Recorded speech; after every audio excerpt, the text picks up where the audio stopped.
with its time with Texas Republican Representative Kevin Brady. He's the vice chair of the Congressional Joint Economic Committee and authored two tax bills that passed the House. One would repeal entirely the estate tax, which he's calling the death tax, and would reinstate state and local tax deductions. President Obama threatening to veto both measures. Representative, thank you very much for joining us on New Day. Let's first start with what you're not doing down there. Do you believe that the Senate should have a vote on Loretta Lynch? I know you're in the House and this is the Senate, but do you think it's the right thing to do? You know, at the end of the day, they will have a vote on her. I certainly think they ought to have the right to actually examine her positions, her views. You know, the Attorney General's office, which used to be an independent office that actually enforced the law, no longer is that. So I think there's reasonable questions on both sides of the aisle about how the new Attorney General will handle those. So I think at the right time they'll get it done. But even Rudy Giuliani says she's an excellent or not. Right. This is the top law enforcement officer in the country, taking over, we think, a very troubled agency that a lot of Americans now don't believe really stands up for them. And so, yeah, I think it's right to have some deliberation. Yeah, so have the deliberations, have the hearings, have it out, have the vote. That would be the point. Same thing on the AUMF. Now, that does involve you. You look around the world, I don't have to tell you, you know better than I do. We have big problems in a lot of different areas, and the strategy is under scrutiny, and probably with good reason, yet you guys aren't taking up the issue, even though you say it's so important. Why not? Well, actually, I think you're wrong there. How so? Taking it up means actually examining what the president's proposed for authorization of force. There's so much more there than just a line or two of his requests. In fact, both parties in both chambers are starting to hold hearings on exactly what we ought to be doing, because at the end of the day, most of us believe that we ought to be not just confronting terrorism around the world, defeating it. We ought to do it in a way where our military doesn't have one hand tied behind their back. The president hasn't necessarily taken that role. So, look, there are a lot of issues to tackle. The economy and the people struggling to find jobs, especially college graduates, small businesses, family-owned farms. Look, this is a big issue, which is why we're looking for ways to make it a little easier for families to stretch their budget, and for family-owned businesses and farms to actually be able to pass that down to the next generation. That's why the vote yesterday was so important.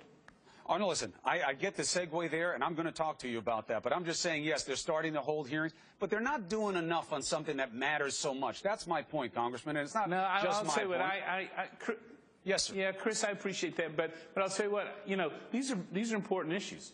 Congress shouldn't just rubber stamp what the president sends them. They ought to actually examine it, do it the right way. And what you're seeing in Congress, major votes to actually fix big problems like Medicare. In fact, fewer and fewer doctors can see our seniors, a growing population. Both parties came together to send to the president this week a solution that's evaded us for 15 years. There is an awful lot, frankly, going on in Congress, maybe on issues that you would like to see done today, but I just disagree with that premise. All right, and that is your right, sir, and that's why we have you on New Day, and I hope you are right. I hope we do see more on these issues that matter. Chris. Let's talk about one of the really headline bill that you have. You're calling it the death tax. Make the case for it. Why is this good for American families to have no estate tax at all? Yeah, this is the #1 reason, the death tax, why family-owned farms and businesses aren't passed down to the next generation. I mean, just imagine working your whole life to build your business up or to take over your family farm, intending it to give it to your children or grandchildren so they have a little better opportunities. And on your death, Uncle Sam swoops in, takes nearly half of what you've worked a lifetime building up. We believe this is wrong. It actually hurts the economy. It doesn't help in income inequality. At the end of the day, look, this is wrong. I mean, this is really an attack on the American dream, and we believe you can actually generate more revenue by doing away with the tax than keeping it. So it's been 10 years since the House or the Senate has taken a stand on the estate or death tax. It was a good, I think, bipartisan vote yesterday in the House, and we'll see where it goes. Well, you could argue the same conclusion, but with completely opposite reasoning, which is, yes, it is an attack on the American dream because you're taking care of the richest people in ways that has never been done before. You say farms, and I get why you do, but the numbers are not helpful to your cause. Only 120 small businesses and farms, 100 of them, by the way, were large farms, were hit by the estate tax in 13. The tiny number affected, there are all sorts of provisions for them to soften the blow, lowering valuation rules, delayed tax payments, and other breaks and discounts. That was from a recent op-ed about this. It's not really about farms, is it? It's about fat cats. No, actually it is. Actually, you just cited one of the most misleading statements and statistics. Was the number right or wrong? They talk about how many people. It's wrong in its perspective because it doesn't identify all the family-owned businesses, 1 out of 3, which spend money and time trying to protect their estate to be able to pass down to the next generation. It doesn't talk about the family-owned farms and businesses that are spending time and money trying to make sure they can deal with the death tax. Look, the super rich, they don't pay the estate tax. Yeah, so why don't you make it so that they do have to pay it? Legions of lawyers. Yeah, so close those loopholes. Well, right. Make them pay it.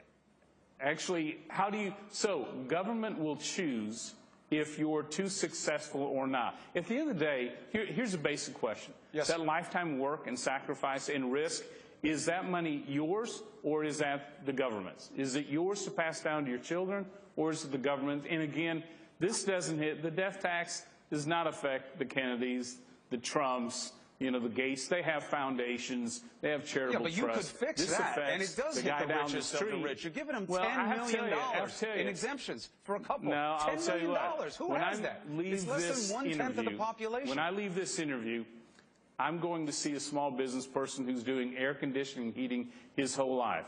He's been spending money for 20 years trying to make sure he can actually pass that small business down to his children.